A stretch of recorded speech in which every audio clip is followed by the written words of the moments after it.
Le président de la République, Félix Antoine Tshisekedi Tshilombo, a reçu mardi à sa résidence de Mongalema une délégation du collectif des élus français originaires du Congo-Kinshasa. En séjour en République démocratique du Congo, ces élus ont présenté au chef de l'État leur projet de lancer, dès la prochaine rentrée en France, une vaste campagne de sensibilisation sur les Génocostes en mémoire des millions de victimes de violences commises en République démocratique du Congo. Cette campagne comprendra des actions de mémoire, de sensibilisation et de plaidoyer auprès des collectivités territoriales françaises, des institutions de la République française ainsi que de la diaspora congolaise. Les collectifs des élus français originaires du Congo-Kinshasa mènera cette initiative en partenariat avec la Commission interinstitutionnelle d'aide aux victimes et d'appui aux réformes afin de promouvoir le devoir de mémoire et de renforcer la reconnaissance des victimes du génocide congolais pour des gains économiques. À travers cette démarche, ces élus attendent contribuer à une meilleure connaissance du Génocostes sur la scène internationale et soutenir les efforts en faveur de la vérité. Le vice-premier ministre, ministre de l'Intérieur, Sécurité, Décentralisation et Affaires coutumières, Jacques Chabani, a procédé mardi à la remise de la directive ministérielle de l'année politique 2026 aux responsables de partis et regroupements politiques de la majorité comme de l'opposition. Cette rencontre organisée par le secrétaire général chargé des relations avec le parti politique s'inscrit dans le cadre du dialogue institutionnel entre le gouvernement et les acteurs politiques. Dans son intervention, Jacques Chabani a indiqué que cette directive vise à consolider la démocratie en République démocratique du Congo tout en encourageant un dialogue permanent entre les différentes forces politiques. Le VPM a également rappelé que les divergences d'opinion ne doivent pas compromettre la cohésion nationale. Il a invité les responsables politiques à privilégier le respect des institutions et des lois de la République démocratique du Congo. La cérémonie a enfin permis de présenter les principales orientations de la directive ministérielle 2026 qui rappelle les exigences légales auxquelles les partis et regroupements politiques sont appelés à se conformer. Le ministre d'État en charge de l'aménagement du territoire, Jean-Lucien Boussa, a ouvert du 4 au 5 août 2026 un atelier national consacré à une nouvelle vision de l'aménagement du territoire en République démocratique du Congo.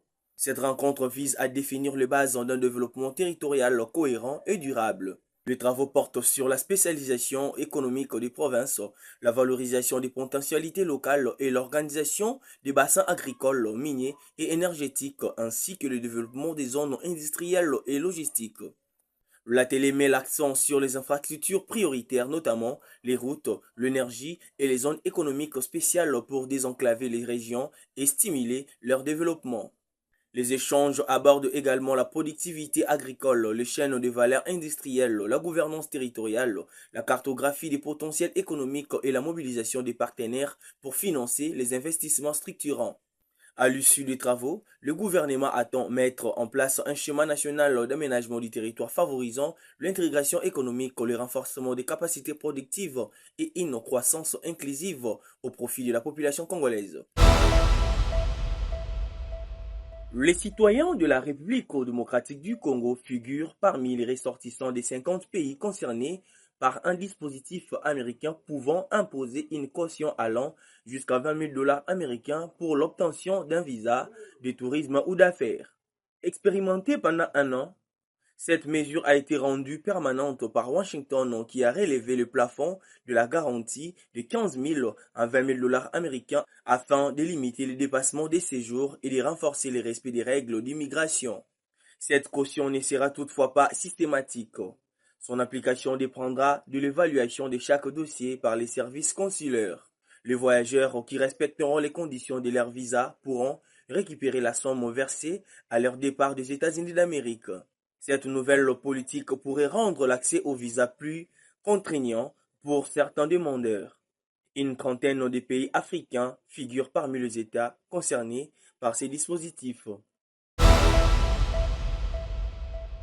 La riposte contre la maladie à virus Ebola se poursuit en République démocratique du Congo. Au 1er août 2026, 5 provinces restent concernées par l'épidémie, à savoir le Haut-Uélé, l'Ituri, le Nord Kivu, le Sud Kivu et la Chopo.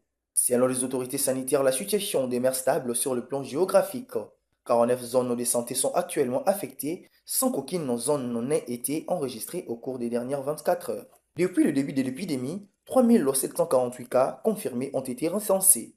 À ce jour, 690 patients sont pris en charge en isolement ou en hospitalisation. 708 personnes ont été déclarées guéries et 1657 décès ont été enregistrés. Le taux de létalité s'élève à 44,2%, tandis que le suivi des contacts atteint désormais 80,1%. Les équipes de riposte poursuivent les opérations de surveillance, d'investigation et d'analyse en laboratoire. Plus d'un millier d'alertes ont été examinées et des centaines d'échantillons analysés au cours des dernières 24 heures.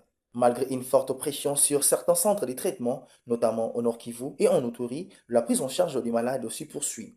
Les autorités sanitaires maintiennent également les actions de sensibilisation, d'engagement communautaire, d'enterrement digne et sécurisé, ainsi que les soutiens psychosociaux afin de renforcer l'adhésion des populations aux mesures de prévention. Chaque 5 août, le monde célèbre la journée internationale des feux de signalisation en mémoire de l'installation du premier système moderne de feux tricolores en 1914. Au-delà de cette commémoration, cette journée rappelle que les feux de circulation sont bien plus qu'un simple équipement urbain. Ils constituent un outil essentiel pour protéger les vies humaines. Dans de nombreuses villes, notamment en RDC, les non-respects des feux de signalisation demeurent l'une des causes fréquentes d'accidents de la route. Excès de vitesse, franchissement du feu rouge, indiscipline des conducteurs ou encore panne de certains carrefours compliquent davantage la circulation. Cette journée est donc une invitation à adopter un comportement responsable. Respecter un feu de signalisation, c'est respecter la vie des autres usagers de la route. Les autorités sont donc également appelées à renforcer l'installation, l'entretien et la modernisation afin de garantir une circulation plus sûre. Le meilleur conducteur n'est pas celui qui roule le plus vite, mais celui qui arrive à destination en toute sécurité. L'AS Vita Club traverse une nouvelle zone de turbulence. Réuni au siège du club, le Conseil des sages, sous la présidence du colonel Nyombi, a annoncé la suspension à titre provisoire du président intérimaire de la coordination, Florima Pamboli, autre dirigeant, à travers un communiqué officiel. Décision du comité des sages de l'association sportive Vita Club.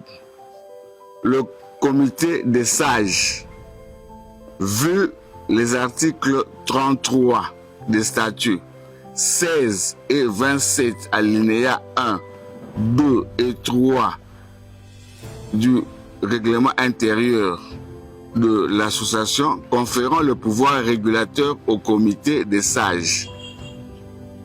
Vu le comportement frisant l'insubordination et la violation manifeste de nos statuts et règlements par les personnes ci-après, Monsieur Denis Kambay, Monsieur Pierre Michel, Monsieur Mopele José, Monsieur Makambo Doli, Monsieur Mapamboli Flori, Monsieur Kipepe Jean de Dieu, Monsieur Lokulu Franck, Monsieur Papi Tondo, décide, article 1er, la suspension à titre préventif des 10 membres jusqu'à la tenue de la prochaine Assemblée générale extraordinaire avec interdiction d'utiliser le patrimoine de l'association et de l'engager. Depuis plusieurs mois, l'AS Vita Club est confronté à des tensions récurrentes sur le plan administratif, une situation qui inquiète les supporters et les observateurs du football national. Les prochaines réactions des dirigeants suspendus ainsi que les décisions qui seront prises par les différentes instances du club seront déterminantes pour la suite de ces dossiers.